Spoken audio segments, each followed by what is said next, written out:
জুলাই গণঅভ্যুত্থানে মানবতা বিরোধী অপরাধের মামলায় বাংলাদেশের ক্ষমতাচ্যুত প্রধানমন্ত্রী শেখ হাসিনার মৃত্যুদণ্ডের রায়ের ঘটনা প্রতিক্রিয়া জানিয়েছে ভারত। সোমবার সন্ধ্যায় এক্স হ্যান্ডেলে প্রকাশিত এক বিবৃতিতে দেশটির পররাষ্ট্র মন্ত্রণালয়ের মুখপাত্র রণধীর জয়সওয়াল বলেছেন,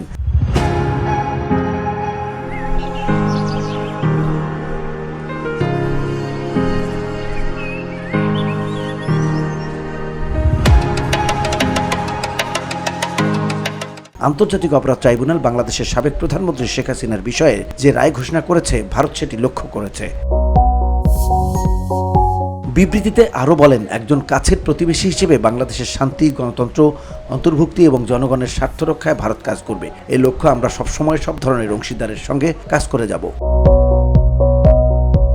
এর আগে সোমবার দুপুর 12:30টার দিকে গত বছরের জুলাই-আগস্ট গণঅভ্যুত্থানের সময় মানবতা বিরোধী অপরাধের মামলায় ভারতে পলাতক সাবেক প্রধানমন্ত্রী শেখ হাসিনা ও সাবেক স্বরাষ্ট্রমন্ত্রী আসাদুজ্জামান কামালকে মৃত্যুদণ্ডের রায় দিয়েছে আন্তর্জাতিক অপরাধ ট্রাইব্যুনাল।